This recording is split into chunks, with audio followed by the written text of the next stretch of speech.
Jessica, thank you very much for joining me today. How are you doing? I'm very well, thank you. I'm sorry that circumstances prevent me being there in person, but hopefully next year.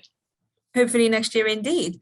But we have actually seen quite a lot of news coming in about super long bonds this year, and your presentation was going to address some of that. How many of these super long bonds are actually issued then? I mean, that's a good question. More than you think is the answer.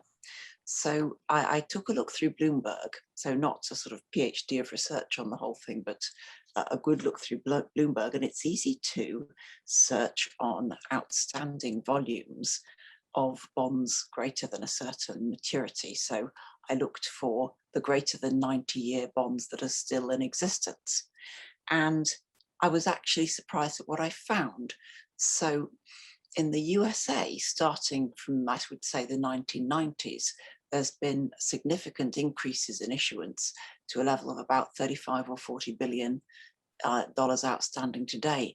And in the EU, it's a similar picture. It starts a little later, around 2005, but has risen very quickly to a similar level, about 35 billion euros outstanding. And there's been a tremendous variation of countries who issue this debt as well. You know, we've got, just to mention a few, we've got Bolivia, Chile, Norway, Britain, Israel, Canada, Denmark. They've all issued this quite long dated debt.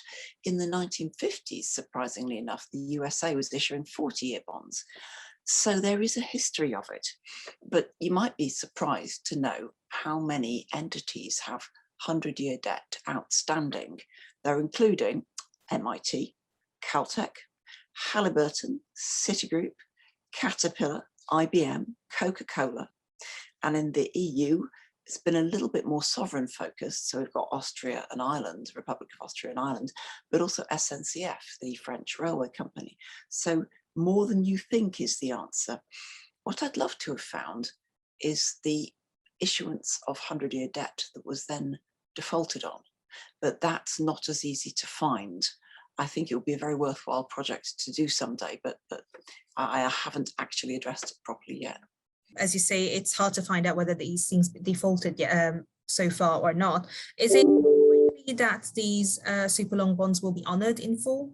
That's the question everybody asks themselves, isn't it? You've got this, on the face of it, tremendously long bond, and you think, crikey, in 100 years, what's going to be happening? You know, are we all going to be uploaded to the internet, or will there have been a sort of global disaster scenario? And you know, a century is an immense amount of time. But let's just again look at history. So in 1751, as a response to the South Sea crisis and the ensuing chaos, the UK issued the consols. They called it consols because it consolidated an awful lot of very random, sometimes quite high interest debt. And they finally redeemed the last of these batches of consols in 2015. Most of them have been paying 3% since issue. So that's quite startling, really. I mean, another thing that is a fascinating fact, in 2020, a lady in the USA called Irene Triplett died at a great age. She was still receiving, at the time of her death, her USA Civil War pension, and that was $78 a month.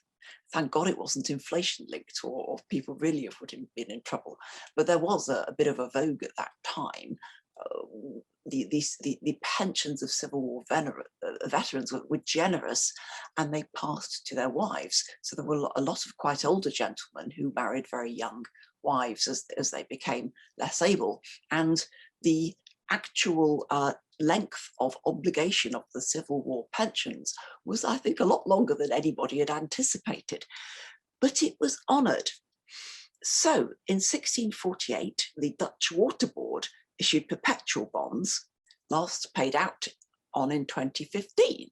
So we're seeing a record of certainly some crazy long obligations being honoured. Now, there's a popular myth going round that currencies on average last something like 27 years.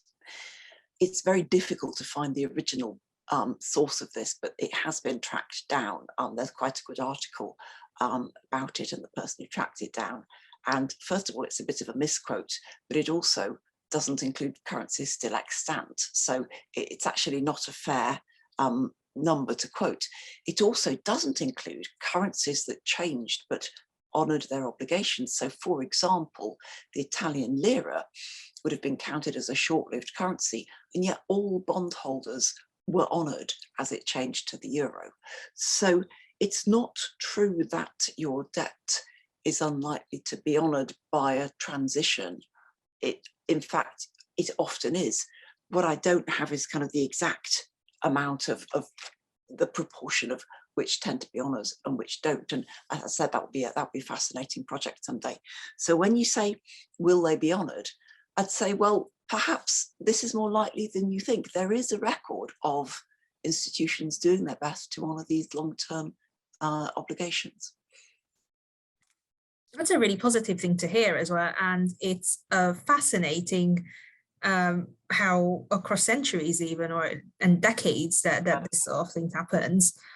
There's actually two 999-year bonds that I found on Bloomberg by a company called Ørsted and another one called I think LDF Seeds. I don't know what they do, and they've got wacky break coupons, several percent coupons. But yes, once you start looking at this long-term debt, it's more prevalent than you might think. Absolutely. And the recent period has been quite exceptional. How can you use bond volatility over this period to indicate future behaviour then? So again, as I love to do, I'll just kind of give you history as an answer.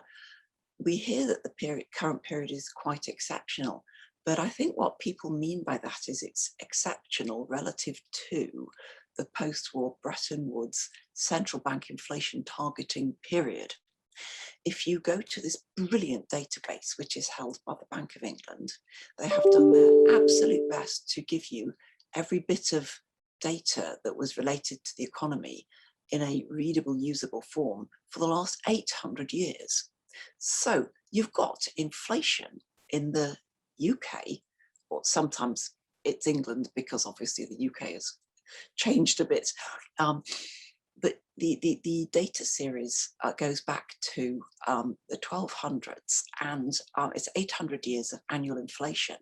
And if you look at it, it's a peak, and the peak is in the positive region, but it goes a long way into the deflation tail, and the width is something like 40%. So if we take history as a guide and say, look, the world can change hugely, and in this huge period of change, this has been the range of inflation, and by extension, probably also says things about likely interest rates, then there's nothing unusual about deflation.